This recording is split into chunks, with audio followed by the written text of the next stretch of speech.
Hello, everybody, and welcome back to another episode of Backyard Farm to Table. I'm Kelvin, and today we are going to plant sugarcane. Now, I know most of you are like, well, I can't really plant sugarcane, and I'm not out in the, countryside and that kind of thing, but that doesn't even matter because sugarcane will just grow for you with no problems. Now, all I did was take some fresh sugar cane that was cut from somebody else's yard, and it was like 2 stalks, and I just cut it below and above these nodes, okay? And these are where the plants will come out. Now, if you notice, this is also where my roots came out. Now, you can take sugar cane once you've cut it up, and you can take and stick it directly in the ground, flat, just like this, and it will grow. Keep it watered in warm soil, and it will grow, okay? It'll take a little longer, but it'll grow. Ain't nobody got time for that. I want to get to the point where I can make my own cane sugar syrup, okay? And from what I've seen and what I've heard, it'll take about 10 gallons of cane syrup in order to make 1 pint, cane sugar in order to make 1 pint of cane syrup. And I miss cane syrup from when I was a kid, and we used to always eat Alaga syrup. That was like a super, super treat. And it's so thick. Forget that Aunt Jemima stuff. Oops, did I say Aunt Jemima? I meant forget that other syrup that you get inside the store that pours like a bottle of water, and get yourself some good cane syrup. All right, so let's go ahead and get started. With this one, because the 2 nodes where the plant is coming up are right here on the top, I'm going to lay this one down flat.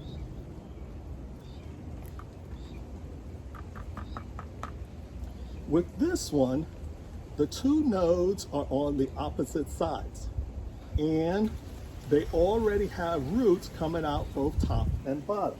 So what I can do is I'm going to take my lopping shears, which I'm going to definitely recommend to you. You should clean with some alcohol before using on different items. That way you make sure that nothing from one transfers to the other.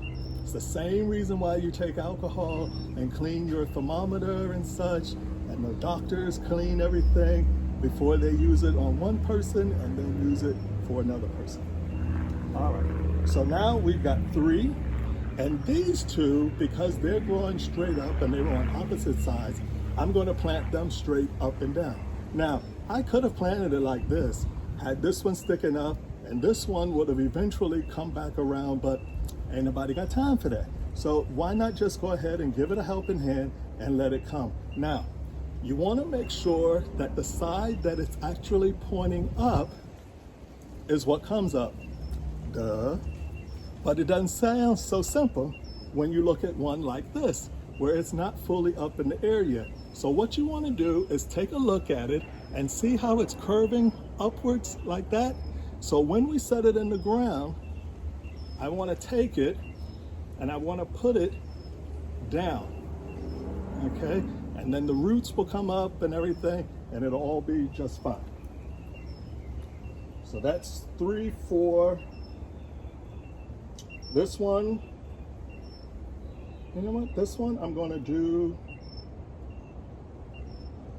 standing up as well, but I'm going to stand the whole thing up just like that, just in case this one or this one decides to come out and grow up.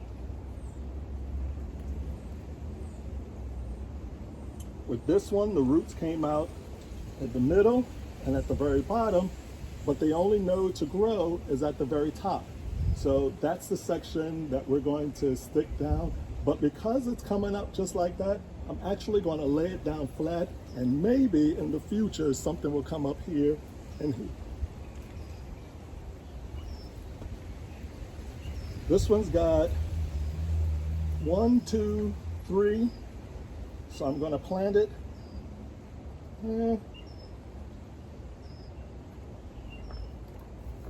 I'm going to break it up a little bit.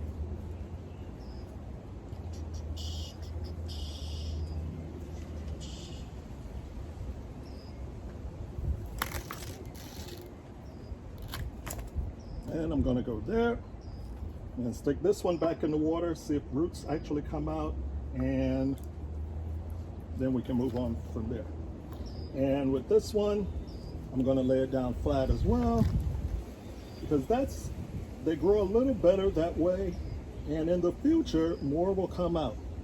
So from my studies, I've learned that sugarcane will actually act as a perennial for up to 3 years. And the sugarcane farmers go ahead and they take it, they plant sugarcane like this year, they cut it, use it, it'll grow back, they cut it, use it, grow back. So each year for up to 3 years, it grows. And after the 3rd year, they take and replant, start fresh. So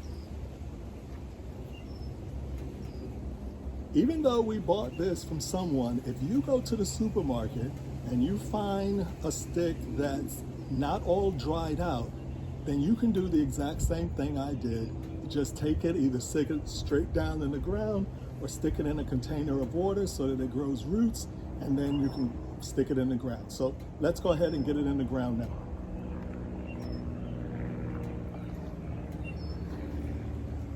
So I'm sticking it back here against the back fence because I want it to be out of the way, but I want it, okay? So back here, it can take its time, it can grow, it's exposed to the southern sun, which is that away, and everything will be just fine. It's far enough away from the banana trees to where it won't be blocked. And right here, if I can keep the okra a little shaded, and then the lettuce I'm going to grow in with the okra, because of the extra shade during the summertime high heats, this is going to work out just fine.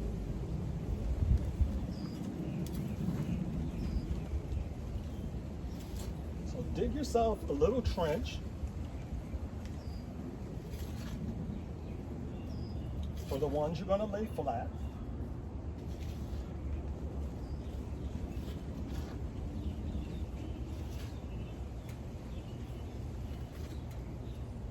Now, I can make a trench that comes all the way across, which is what I'm doing. And although you can't really see it, it's a trench.